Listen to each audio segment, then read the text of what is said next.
बड़ी खबर आ रही है वाराणसी से, जहां केंद्रीय शिक्षा राज्य और कौशल विकास मंत्री जयंत चौधरी ने सोमवार को ITI करौंदी स्थित स्किल इंडिया इंटरनेशनल सेंटर का निरीक्षण किया। निरीक्षण के दौरान उन्होंने बताया कि अब सरकार 6 से 8 तक के बच्चों को आर्टिफिशियल इंटेलिजेंस यानी AI की पढ़ाई शुरू कराने जा रही है, ताकि बच्चे कम उम्र से ही टेक्नोलॉजी के साथ जुड़ सकें। इस सेंटर में तकनीकी ट्रेड्स के साथ विदेशी भाषाओं की ट्रेनिंग भी दी जाएगी, जिससे भारतीय कामगार विदेशों में भी अच्छा काम कर सकें। जयंत चौधरी ने बताया कि भारत के कामगारों की दुनिया भर में काफ़ी डिमांड है और अब भारत को ग्लोबल वर्कफोर्स का हब बनाना हमारा लक्ष्य है। वहीं इस मौके पर मौजूद रहे युवा राष्ट्रीय लोक दल के प्रदेश सचिव डॉक्टर अनुराग सिंह ने बताया कि जयंत चौधरी और प्रदेश अध्यक्ष रविंद्र पटेल का ITI सभागार में भव्य स्वागत किया गया। डॉक्टर अनुराग सिंह ने कहा कि यह सिर्फ एक औपचारिक कार्यक्रम नहीं, बल्कि युवाओं से जुड़ने और संगठन को जमीन से मजबूत करने का मौका। कार्यक्रम के बाद प्रतिनिधि मंडल नारायणपुर और फिर सोनभद्र के लिए रवाना हुआ। तो क्या कुछ है सर? कौशल विकास से संबंधित यहाँ हमारी एक प्रतिष्ठित संस्था का मैं अवलोकन करने आया हूँ, देखने आया हूँ, मिलने आया हूँ। छात्रों से मिलने का अवसर मिल रहा है। कई ट्रेड्स को यहाँ कवर होता है, लैंग्वेज ट्रेनिंग भी दी जाती है। और जो स्किल इंडिया इंटरनेशनल सेंटर की स्थापना का जो प्रस्ताव बजट में जिसकी घोषणा की गई थी, उसमें से पहले चरण में बनारस को यहाँ रखा गया है। तो इसलिए हम चाहते हैं कि कैसे इसमें और विस्तार हो, क्या आवश्यकता है यहाँ और सुधार करने की, सबसे मिल के बातचीत करेंगे। और सर, पूरे देश में कितने स्किल तैयार हो गए हैं अब तक? नहीं, आपका हज़ारों ट्रेड्स हैं जो कवर्ड होते हैं। NCVT हमारा रेगुलेटर है। लगभग अभी भी 3,500 के करीब कोर्सेज़ हैं जो उपलब्ध हैं और अलग अलग ग्रेड के हैं। NSQF national skill qualification framework के ग्रेडिंग के तहत अलग अलग कॉम्प्लेक्सिटी के साथ ट्रेड को मैप किया गया है।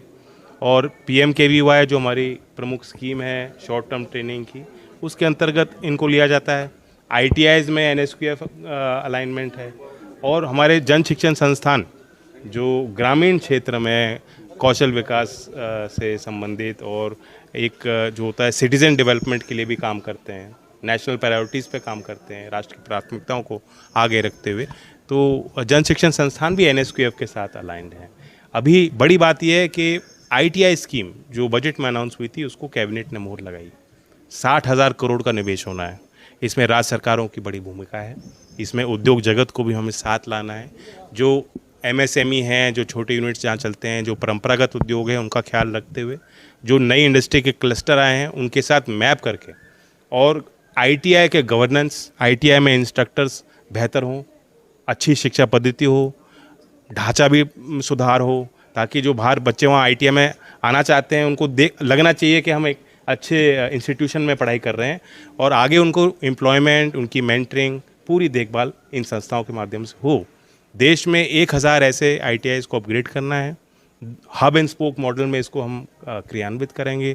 200 हब होंगे, एक हब के साथ 4 ITI को अटैच किया जाएगा।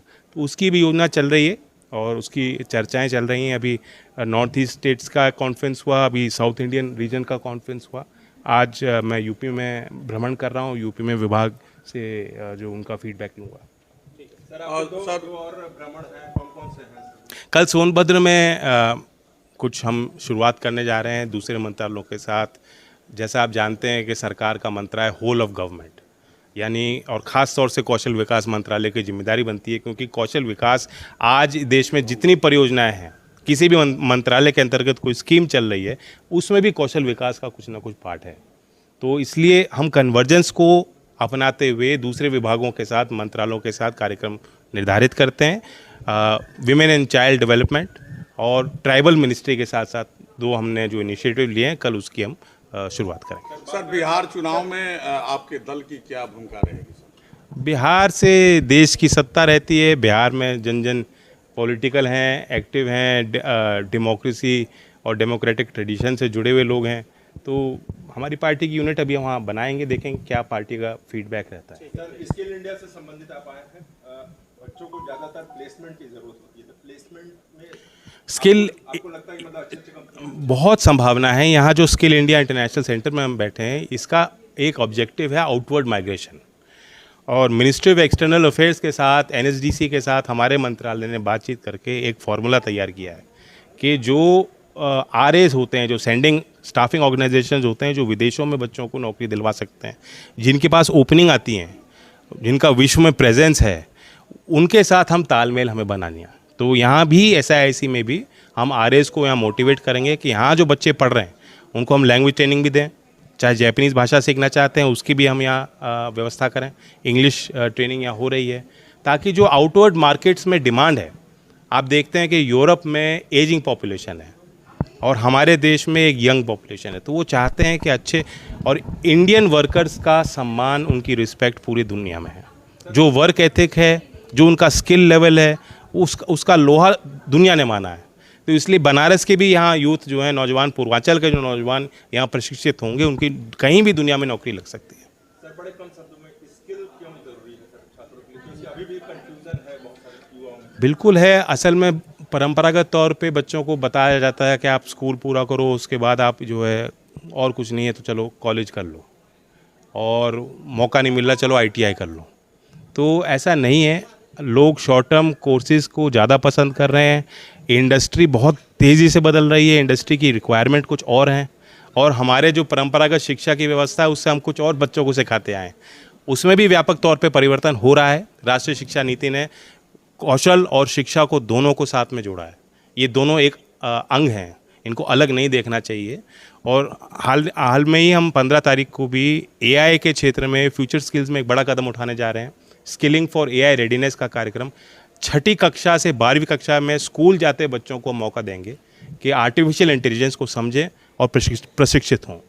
मेरा नाम डॉक्टर अनुराग सिंह है, मैं चुनार मिर्ज़ापुर का रहने वाला हूँ। डॉक्टर साहब जी, यहाँ पे किस तरह का प्रोग्राम किया जा रहा है और किसका आप लोगों ने स्वागत सम्मान किया? आज राष्ट्रीय लोक दल का प्रोग्राम था यहाँ पर वाराणसी में। वाराणसी से सोनभद्र तक जाएगा। आज माननीय चौधरी जयंत सिंह जी और रविंद्र पटेल प्रदेश अध्यक्ष का स्वागत हमने किया है बनारस में। किस तरह का अब आगे का 2 दिवसीय जो कार्यक्रम है सोनभद्र तक का, क्या उसमें क्या चीज़ें निष्कर्ष निकलेगी, क्या होगा? अभी तो यहाँ से नारायणपुर के लिए पटेल जी की मूर्ति पर माल्यार्पण वगैरह के लिए हम लोग प्रस्थान करेंगे। 2 बजे वहाँ पर कार्यक्रम है, उसके बाद हम लोग सोनभद्र के लिए प्रस्थान करेंगे। बाकी हमारे प्रदेश अध्यक्ष जी सब कुछ जानते हैं। इस कार्यकर्ता मीटिंग का क्या उद्देश्य था?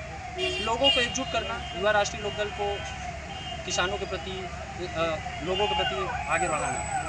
बात की जाए तो जिस तरह से 2027 का चुनाव आने वाला है, क्या चुनाव की तैयारी का बिल्कुल फिक्स हुआ है? ये माननीय हमारे राष्ट्रीय अध्यक्ष जी बता सकते हैं, हमें इसका क्या